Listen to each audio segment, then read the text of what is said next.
I'm using a mic, so hello, Selma. Welcome, all of you, join in. You can start asking your questions. Is so nice in English. Thank you, Miriam. Thank you so much. Hello, sir. How are you? Good teacher. Thank you. Yes, loud and clear. Yeah, I hope it's not very loud. Yeah, if it's loud, then it's good. It's pretty good. So, guys, you can start, as I said, asking your questions until Teacher Mike join. And there is a question box here, right down below. Click on this question box and ask any question related to learning English. Anything to know, anything you want to know about me or about Teacher Mike, of course. Any problems you have with learning English. So any or all of your questions are really accepted with pleasure, of course. So I don't know if Mike is already here or not.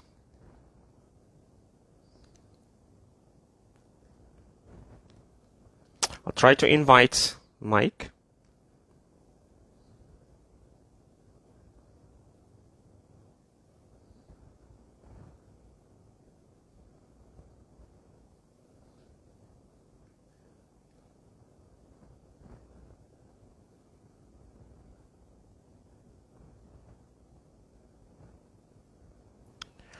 So I'm trying to send Teacher Mike a request to join the live. I don't know if it's clear. Thank you, Amin. So in the meantime, guys, how is it going with you?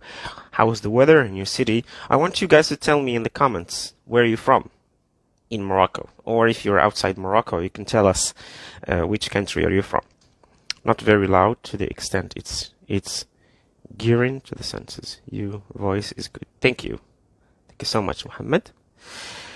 So that's all what we want. Guys, tell us where you from. Where you watching? Where are you from watching this live? You're watching it in Canada, Raja. Yeah, welcome, Raja. It's nice to have Moroccans outside. Yeah, from Casablanca, Shoroq. Welcome, Shoroq. So pleased to have you. I'm from Morocco, exactly, in Tangier. Nice to meet you, Abu Bakr. Selma from Fes. Welcome. Welcome, Selma. Yes, Aisha, Agadir, yes. And Price Med Muhammad from Ben Grir. Nice to meet you, my friend. So we've got friends here all over from everywhere.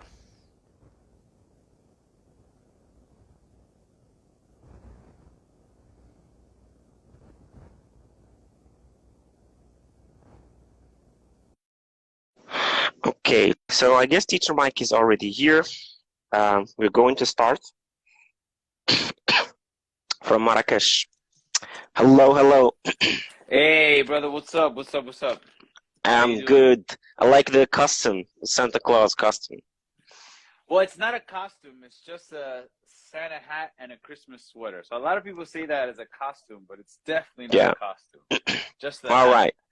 Yeah. So how is it going with you? I think you're enjoying this time of this period of the year. Yeah. Christmas, it's a big holiday back home in America, so it's a good time. Japan celebrates it a little bit different than everybody else, but still a good holiday. How about you? We actually don't really celebrate Christmas, but we celebrate the end of the year, like the New Year. But depends on, people like to have fun on the last day of December. Yeah. They like to have fun, to enjoy, to throw a party or something.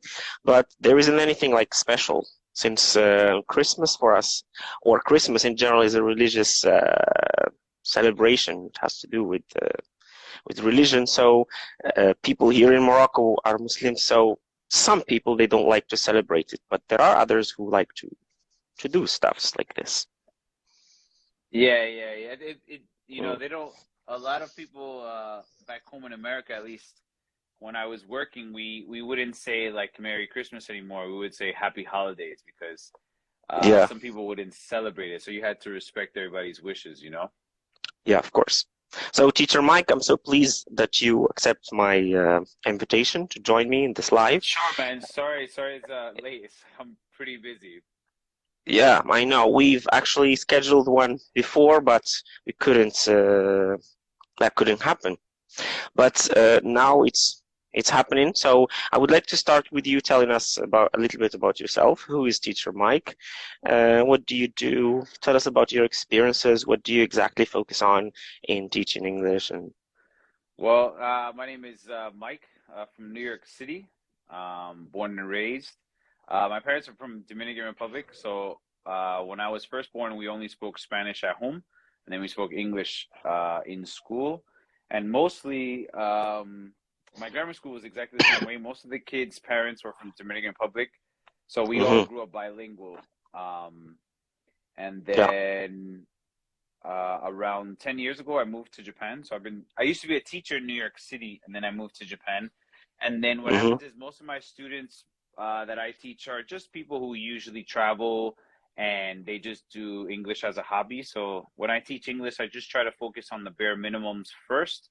And I try to instill communication with students more than anything else. So you focus on communication more. Yeah. Because Yeah. culture is a big difference here compared to the culture in the West. So things that are normal here in Japan are not really considered normal in America. So try to teach them that and try to teach them how to. The grammar is such a different. It's one of the biggest things that cause Japanese people not to speak English well. Is mostly involved with grammar is so different that if you speak English the way you speak Japanese, it just sounds weird. They don't use nouns all the time and it sounds incomplete, and they like to talk about things that normally Americans wouldn't talk about, stuff like that. So I try to focus on things like that. What's up, Keiko? So yeah, like people are joining. So I was so pleased with you guys. So you can ask your questions. You can ask Teacher Mike any question you want related to English learning. And you can ask us, yes, go ahead and write your questions down below. There is a question box in the bottom of the page here. So Teacher Mike, how would you describe the years when you used to teach in New York City and these 10 years you spent in Japan? What are the main differences? I taught 5th, 6th, 7th, and 8th grade when I taught in New York City, and the difference is it's huge because most students you can't keep their mouth shut back in America, and then in Japan you have to like force them to speak, especially in groups. So that's a huge difference. And I taught it was different because I taught when we taught English, it was more like you had to look at a book and then dissect it. So like usually in America, like let's say they have any questions, 30% would be like opinion based more than anything else, and then 70% you have to, even if it's wrong, if you can prove that it's right, you would still go to that side, right? But here in Japan, it's like they're very book oriented. Everything has to be in the book.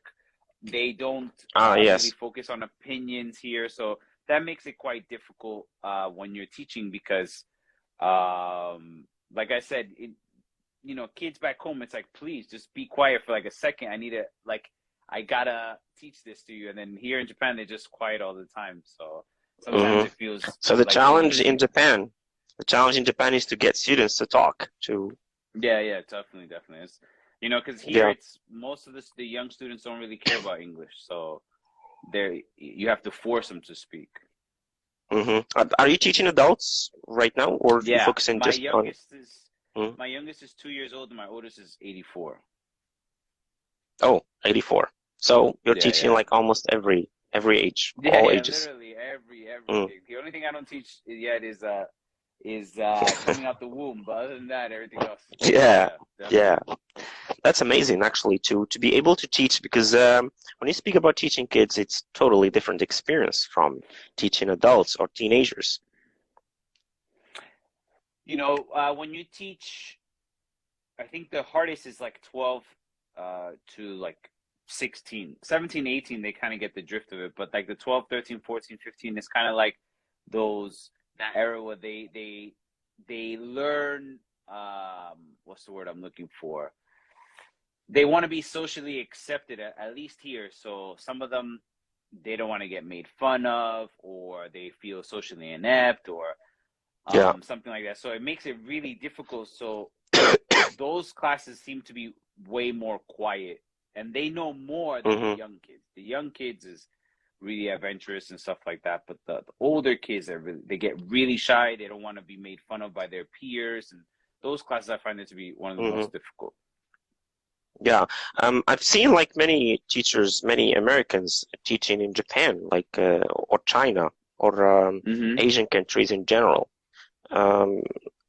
Just this last year, 10 years, I guess, more Americans are teaching in Asian countries. Do you see that lately? Well, when I came here, it was right after the earthquake, so like everybody left. So they were. When exactly did you came here? Right after. Did you go there? So like 3 months after the big earthquake that happened in Japan. So after that, I came here. So I came here after that, and there was a lack of teachers at that time.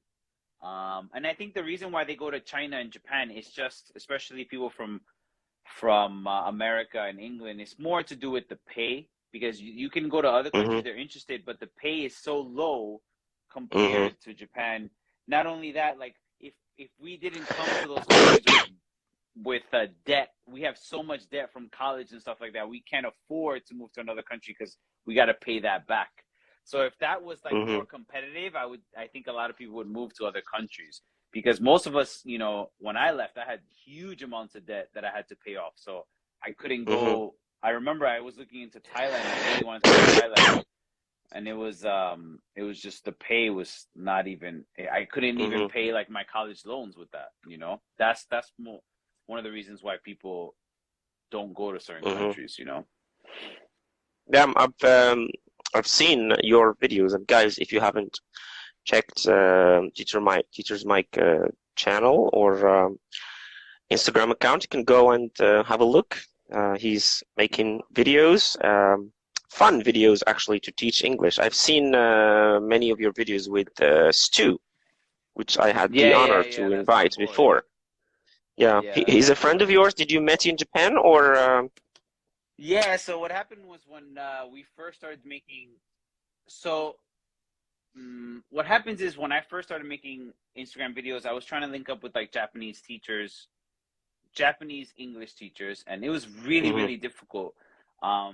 Most of the Japanese English teachers that I met, they didn't have enough confidence in their English. They're teaching English, but yet they don't have enough confidence in order to like talk to you, which is really crazy, because you teach all this stuff, but yet you don't have the confidence to teach to talk with an American, but yet you want your students to. But like I messaged countless people, like kind of like probably like you did, like, hey, what's up? You know, let's link up. Hey, what's up? My name is Mike. Like, and Stu replied he was in the same situation, and we met up. And once we met up once, it's been like it's been like 2 years of that. We work well together. You know, a lot of people. Do you live with each other now? Right now, do you live with each other? No. He lives like he lives with his family and stuff, and I live with mine. He whatchamacallit? No, he just comes here. He travels here 50 minutes to my office, and then we just record. We usually hang out for 3-4 hours, and then he bounces. Now we don't live together. We're just really, really good friends. You know, when you move to another country and stuff like that, you know, I think when people move to another country, it's way more. What's the word I'm looking for?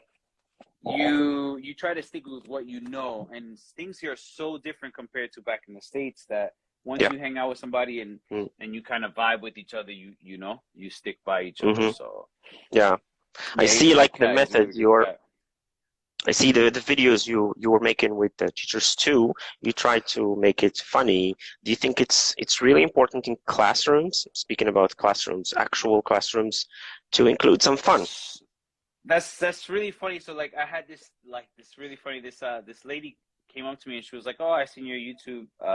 I teach her daughter, and she was like, oh, I seen your Instagram, and she's like, your Instagram is completely different than how you are in the classroom. And I said, well, you know, my Instagram is really how I am. That's exactly how I am all the time.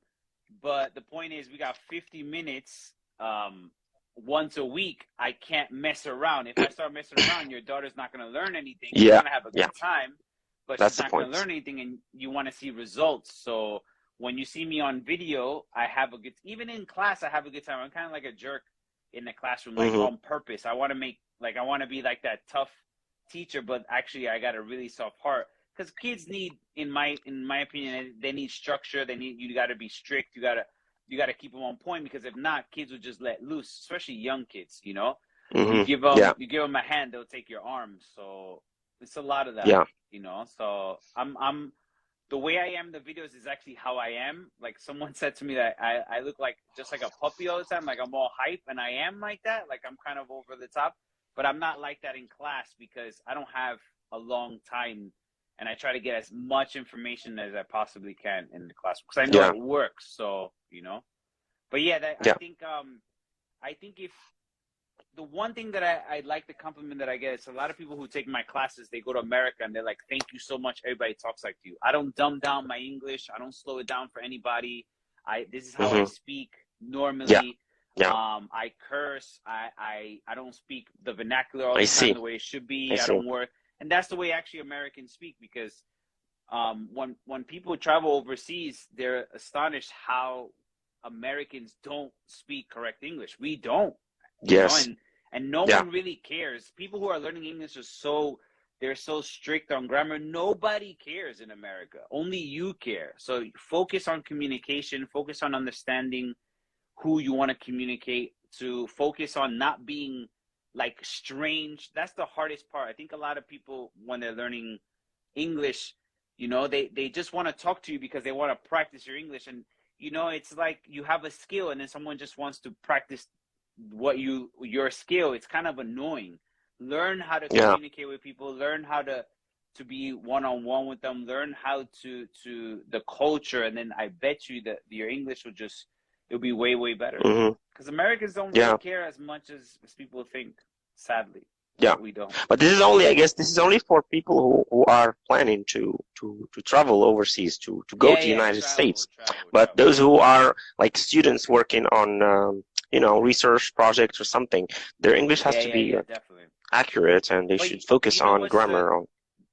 The craziest thing is, like, when you're in school, actual class, when you are writing something on a paper, it has to be grammatically correct. But even when they do the presentation, you know, they don't speak correct English either. You know, so it's really. I would love to say it's unfair, but if you travel to another country, that's how it is everywhere. Only the people who are learning the language are the ones who get, you know, who draw the shortest straw. So it's just the way it is here. Even in Japan, I'm like, I learned so much Japanese. I'm like, nobody talks like this. Why am I learning this garbage? And it's like, but if you work, you have to use it at work, and you have to use it when you write, you know? Emails or something, I'll see if we've received some questions, actually. Sure. Let's see. This question from Tuhfa. He's saying, hello, Professor or Teacher Mike. How are you? The first question is, out of curiosity, do you speak Japanese? You spent 10 years. You speak it, like, so, you like, communicate? You know, how do you say, like, so everyday conversation is easy for me. If I go to a doctor, I can explain it, but when the doctor tries to, like, deep stuff, I don't really get that. I know enough kanji that I can get around. So this is another thing that you also that helped me teach English was, like, for you, what is proficient? For you, what is enough? I know there's a lot of people, like, even like comedy, like jokes, I just don't get it. I understand what they're saying, but I don't get the context of it. So, because there is a context, there is culture, there are many things. Yes.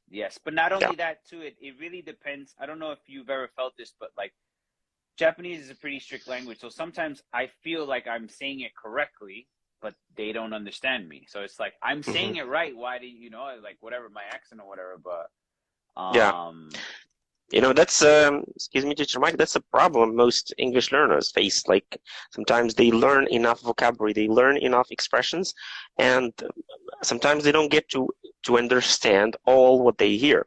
And this is really, you know, common between English learners, because the language is linked to a culture, is linked to to many things, to a history. So jokes, sometimes we don't understand American jokes, and I never laughed on American jokes, you know, because but even like British jokes, like Stu and I, you know, Stu and I make skits all the time, and Stu and I'll say something, I'll say, oh, let's do this, and he's like, that's not funny, and he'll say, I'm like, where's the funny in that? Like, even between British and Americans, there's so much stuff that we don't laugh about to each other, so don't worry about that. Like, I think what happens, another thing that happens to a lot of English learners is like they'll watch TV and they just don't understand things. It's like it's so much English that you'll never really understand. Don't beat yourself up for it, you know? Yeah. Like, and I don't do that to myself to Japanese. I just keep studying. It's like there's something that's going to be forever, you know? And as long as you're okay with it being forever, like, just study it, you know? And stick to something. I've seen a lot of questions. A lot of people ask me the same exact questions. How do you learn vocabulary? How do you do this? You learn vocabulary how you learn vocabulary. Everybody's different. That's number one. Number two is, if you buy a book, finish the book. I've seen people with like 8 different English books, and they're not even 50% on each one. They just keep switching books, hoping to find magic. And it's just like, stick to it, finish it, go to the next one, you know? And there's so much, it's not that hard. My friends who speak really good Japanese and my friends who speak really good English, you know what they did? They didn't do anything except study. They focused so hard and so heavy that it didn't matter. They just soaked up everything and anything, and that's what I recommend. There's no excuse. You just got to study. It sounds crazy, but it's the truth. You just got to study. Yeah, you spoke about this lately, like earlier you said, like, Japanese, they like to read more. They're more into books. They're more into stuff that are written. 100%.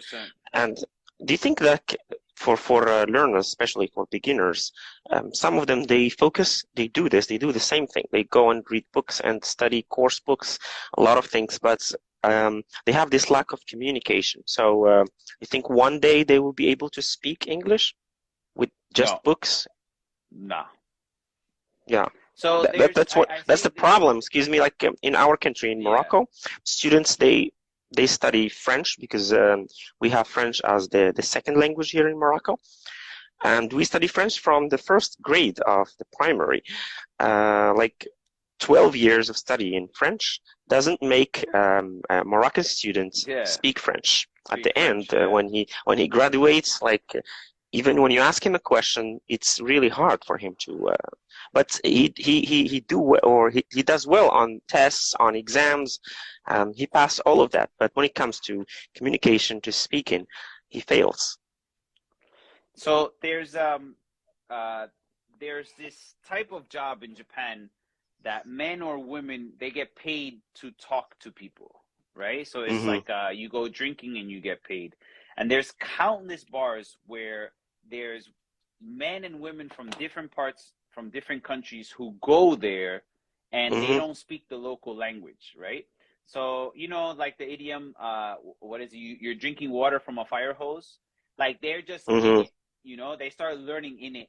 And those people don't write kanji. They can't even read the kanji. They don't even know hiragana. They write it in romaji. I don't know if you know the difference, but they write it phonetically from whatever, however it is.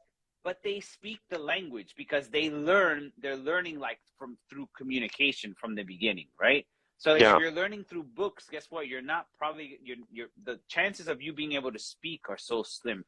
But if you learn through speaking, all you do is speak. You take down notes, you review what you spoke, stuff like that. And you learn like those people speak very, very well. And they speak a lot too. And I always give that example because I have students who are incredibly book smart, but the conversations are super boring. And then I had other students who their job was like communication, and like I'm on the floor laughing with them. Their English wasn't perfect, but the conversations were so good that it didn't matter. I didn't even notice anymore because, you know, the conversation was good. So if your goal is for communication, your goal is to speak, you know, don't hit the books that heavy. Try to talk more. And I think one of the biggest mistakes that a lot of people do is like they think, oh, but I don't have any like English speaking friends or people around me. You don't need that. You just need someone who wants to speak the language. you know, a lot of people worry about accents. You know how many accents there are in England and I was America? about to ask There's you about this. countless. Yeah. It's such Sorry? a waste of time, man. If you go to New York, man, you hear 8 different accents coming out of the airport, and they're all New Yorkers. And it's such a waste of time. People focus on like the wrong things.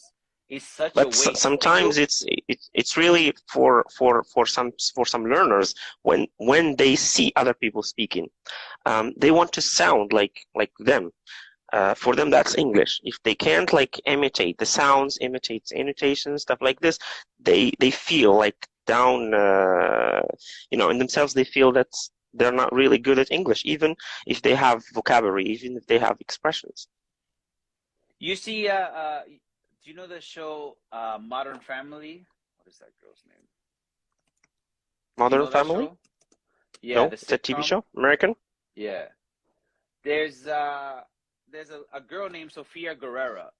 Her actually Sofia Guerrera. Anyway, on the TV show, and when she does interviews, she has a super heavy accent. She actually doesn't have an accent. She doesn't talk with it. She actually talks on purpose with an accent because it gives her character. And a lot of people don't realize that the accent gives you character. If you walk into somewhere with an makes accent, you distinguished. like, man, that is the coolest thing. Like, you have a French accent or something, you walk in there, especially in America where like people sound like me. You have this accent and a thick one. It's like incredibly, like, people really like it. It's I hate to use the word, but it's such a turn on for a lot of people that you hear that accent. It's like, oh, it's exotic. Where you from? It's a talking point. Like, you want to sound like the average Joe, and it's so boring, man. It's so boring. So boring. Yeah. So students, they want to speak like Teacher Mike. That's if they can't speak like you, for them, they feel lack. Bro, if you hang out with me, you just start speaking like me. You know, it just happens. Yeah. You know what I'm saying? It's like, people think you focus on all the time. It drove me insane. Like, people, you know, they're like, oh, I practice how to say water for like 30 minutes. That's what you practice for 30 minutes? How to sound native in water? Like, don't waste my fucking time. Do something else. Like, there's so much more to learn. There's so much more to learn. I'd rather a student practice 20 idioms, because Americans speak with a lot of idioms, especially sports idioms, than worry about how to sound with an accent. Like, that's something that only when you I don't know, it's something that it's a waste of time. It's definitely a waste of time. And you pick up an accent depending where you're at. If you're somewhere else, you're gonna pick up that accent. Don't worry about that. Yeah. And it really affects your self-confidence when you feel that you need to speak like someone. Yeah. But it's like, when someone says, I want to sound native, I'm like, do you know how many native speaking countries there are? How many accents there? A lot. It's so many. New Zealand, so many. South Africa. Oh my God. Canada. So many. What about this preference some people like to talk about? Like, you mentioned like different accents, but people like this comparison between American and British. And some people, they prefer the American, some people, they prefer the British. That's cool. That's, you know, the British English and American thing it's just a preference. You know what I'm saying? It's definitely just a preference. It's oddly enough, you know, a lot of people see those videos, but I don't really care. But those videos people like to watch. So that's why you have to be like, I was about to say the same thing. Yeah. Right? It's like people like this comparison. They enjoy it. They enjoy seeing how you American pronounce this, how you British pronounce this. So it's something that it's one of those things where, you know, as a teacher, like, there's so many videos we don't want to make, but you guys want to see. So we make it, we do it, and then if you like it, you watch it, you know. But if not, there's a ton of videos that we don't want to make. But you gotta make it, don't say like the thing. Don't say this. Yeah, don't pronounce it like this. Pronounce it like this. This is a problem, actually. Man. Some teachers, they make videos. Don't pronounce this word like this way. Pronounce it this way. Because people want to see it, you know. And and because the truth is, if like you make a real honest video, the honest video is like, are you studying right now? You should be studying right now. It's like nobody go and take your books. Yeah, open up your book. You know, nobody wants to see that. So that's it. Yeah, Yeah, that's why we make those videos. The truth is, just people want to watch them, and they're fun. A lot of them are a lot of fun. I'm not gonna lie, but some of them is just like, all right, come on, how many times am I Yeah. gonna do that? Yeah, you make them just for like advertising sometimes and making people Yeah. draw their attention so That's that they why. can. Yeah, that's There's why a I try to question make here. like funny videos. Yeah, there's a question here from Tuhfa again. She said, "I want to know how can I know my level?" It's a Uh, tough question because there's so many levels. So like you can either no, be she's asking, I passing. guess, about some tests that she can have online or something. I mean, there's tons. There's so many, and depending Yeah. on the country where Japan has a bunch of them. There's so many. It just depends where you are and where you want to go. I always say that if you depends. I only know the Japanese ones because I've been here so long, but it's difficult because I try not to focus on exams, but like, our school system is so exam based that everybody's around that. I would say just look into, if you want to go into America, look into the tests that show that, because here they do the ACAN and junior ACAN, and then the ones who go into college. There's so many. I don't know. There's too many, and you gotta know where you want to go and where you are, because it depends on where you're at. Totally. There's so many. Every time I talk to teachers, I'm like, what is that? I never even heard of that. Yeah.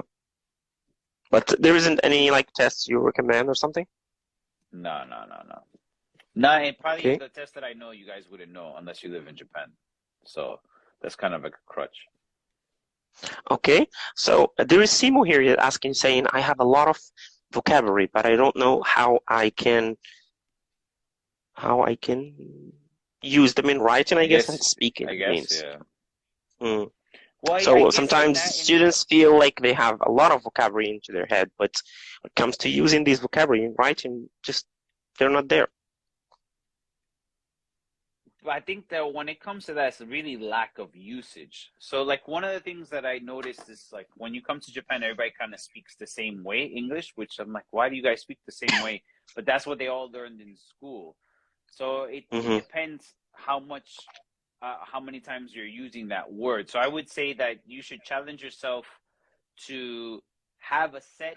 What is it? It's like 2,000 something words that Americans use, like 80% of our vocabulary. It's like, it's not even a lot when you think about it. It's not a lot. So what you got to do is you got to keep writing. You got to write it all the time. And you kind of, the people that I saw that was super successful in English, all are people who spoke to themselves. As long as you're comfortable speaking to yourself, you got to write questions and answer to yourselves. How do you speak to yourself? Some people are wondering. How do you speak to yourself? Practically speaking. I use when I teach. So like grammar for me is by far the worst thing. Like it's the most boring thing to teach. So luckily enough, I was introduced to side by side, and what I like about side by side compared to other books I use, it's like it's A/B with a picture. So like side by side, I would say like I don't know, what's the weather like today, and then there will be like a snowy. So there's a pattern of today it's snowy outside. So like that is an A/B conversation. Then you got to use to the question number 2, question number 3, and as you get more advanced into the books, the replies get really long, but the replies have a pattern. So it's actually funny that sometimes I talk to people and I kind of say the pattern that I've been teaching that day because I said it so many times or I heard it so many times. The way that you would do an A/B conversation is that you would look at questions and you kind of answer yourself going A/B back and forth. That's how I would teach it. Yeah. That's and some students, they like to go in front of a mirror and talk also, or record themselves as well. I hate my voice, so I don't like listening to myself. So no one does actually. No one does. Yeah. So I try not to. Okay, so I see if there are other questions. How is the weather back there in Japan this time of the year? It's like 5. Yeah, same here. How about you, man? So tell me, are you same? Tell me about yourself. I'm currently teaching in Morocco in regular school in Morocco, and I like to do some. It's good. I'm teaching teenagers, right now, like 12 That's to fun. 16. Sometimes it's fun, sometimes it is not, you know. You know, students here are like they like to talk too much, as you said. Especially those who think that their level in English is good, so they like to talk too much. So sometimes it's really hard to make them quiet. So that's the How big is challenge, your actually. class? It goes from 20 to 30 sometimes. It goes to 30. Yeah, that's Yeah, tough. that's tough. Yeah, that's really tough. 30 is really a challenge to teach, especially if you're teaching something boring like grammar or I honestly I hate teaching grammar. Yeah, but you don't have a choice. Yeah, In it's a a group of tough thing 30, to. I would break them up into groups, like 4 different groups. Smaller Yeah, teams is way more fun, and peer to, you know, when there's a peer peer in the working, group yes. and stuff. Yeah, that's the best. When there's Yeah, a group, like a big ass group like that, you gotta break it down. But yeah, especially if they're just learning it for like fun, it's difficult. I mean, they're learning it in school, it makes it difficult. When they're learning for fun, they're way more yeah. interested than usual, right? But Yeah, well, if you don't learn it for fun, you can be creative and have some extra activities. You can, but in schools, that's you have a schedule, you have yeah, have books that that's you have to another thing. finish. So yeah, That's another thing that sucks. It sucks yeah, so bad that I'm glad I don't do anymore. It's like I always were on schedule tests and stuff and like that, and you gotta sell books and shit. And I'm like, yo, I don't do any of that shit anymore, and it makes class way better because if today, you know, one of the things as a teacher, it's like one of the cool things as a teacher is like if you could feel the vibe of the classroom and the vibe is not good, you just be like, fuck it, I'm not teaching today. Let's have a little bit of fun, you know, like yeah, when you teach in a class atmosphere like that and you got to chug forward, you have a syllabus, you got to do everything. That just sucks, man. It makes it yeah. so difficult.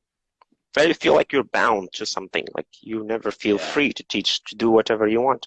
And sometimes 100%. it's not you. It's not really you who's teaching. You feel like you're someone else. 1,000%, 1,000%. Yeah. So, Teacher Mike, there is a question that I receive most of the time. Uh, Speaking about online courses, not courses, sessions like speaking sessions, conversation classes online. Some students they have a preference for native speakers, Mm-hmm. and they say that well, I can get the accent from a native speaker, or a native speaker can teach me better than someone who's non-native. Mm-hmm. Talking about yourself, do you think that there are other non-native No, teachers who are great? I think Or that's I think that's bullshit. I think that's a cop out. yeah, yeah, For me, when I first came to Japan, I was like, oh, I just want a Japanese person, and then like it was so difficult. They couldn't explain shit. Like I had all these fucking questions, and I was like couldn't get nowhere. And then suddenly, when I started learning from someone who, from like a native English speaker, and I was like, how about this? How about this? Like yeah, and I was like, fuck, man, this is so much easier. When you find someone who speaks your language, you can ask all these intense questions and for yeah. the most part, they can reply, and especially in your own language that you can understand.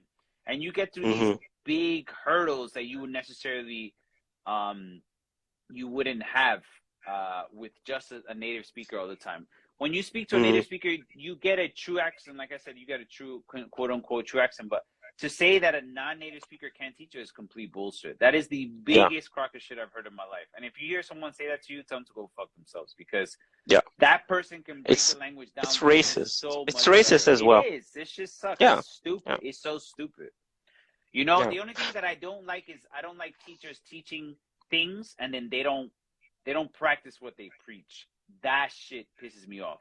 Like yeah, I don't tell a student to do something that I wouldn't do. And that shit happens a lot.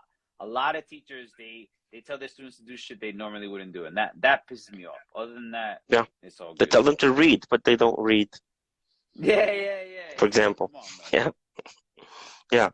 So 100%, 100%. it's like this point. Some non-native teachers are really great, and they can teach. But for you, for example, you learned Japanese. Do you use Japanese to teach? Like if Yeah, your 100%. students, your Japanese 100. students didn't understand something, you can I communicate with switch it them? like this. I switch Mm-hmm. it like I don't even notice it anymore. Because for me, like, you know, I don't know about your students, but for the most part, these guys will never go to America. It's a dream for them, right? Mm-hmm. So Yeah. I want the class A to go as smooth as possible, and B, for them to feel comfortable. And what happens is if you teach all in English, at least the students here, they have this like invisible weight on them that holds them back. By giving Mm-hmm. them the option to speak Japanese, even if they're speaking 80% English, 20% Japanese, they have more confidence. They're able to get through the class much better. And if you go to America, bro, it's like, bro, now right now it's kind of wild, but like you go to New York City, it's like 50%, you know, English and 50% Spanish. You won't even speak. Yeah. So it's like, why not do it in the classroom? You know, because we have Bro. here in our country, in my country, there is a different opinion about this, especially the ministry of here. It's something that is forbidden for teacher to do, like using Arabic, using our mother tongue to teach French or to teach English. They're saying like it should be 100% English if you're teaching English, and it should be 100% French if you're teaching French. That's super old. As opposite to other countries like Egypt, like Saudi Arabia, they have this tolerance to this thing. Like some teachers, they use Arabic to teach English, and you should. Some teachers, they have an opinion about this. You know, after a certain level, you got to cut it out, just because you already went to a level. But like, let's say even if you're an advanced level and you're trying to teach something and they're not getting it, you switch to Japanese, they got it, okay, switch back. There's nothing wrong with that. It saves time. You know, I always give the same example. I was teaching kids the difference between run. One of my Japanese was really bad. Run and jump. And I had a flashcard that the kid was running. They took an exam. Yeah. All of them failed running. They all put jump. And I was like, why you put it? And I said, what's this? And they're like, oh, it's run. I'm like, what does that mean to you? They're like, jump. I'm like, oh my God, this year you guys all taught from this flashcard, but you guys misunderstood. If I just would have used Japanese, I would have got through it. I would have saw that, you know?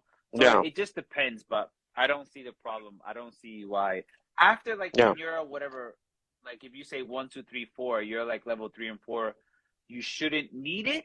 But if you need explanation, I don't see the purpose. Why not? You can use it. Yeah, you know? I see it has a great impact on students, especially those who feel that their English is not that good. When you use the mother tongue with them, they feel comfortable with you and they feel that you do care for them. But when you use only 100% English, they don't really get anything from what you're saying.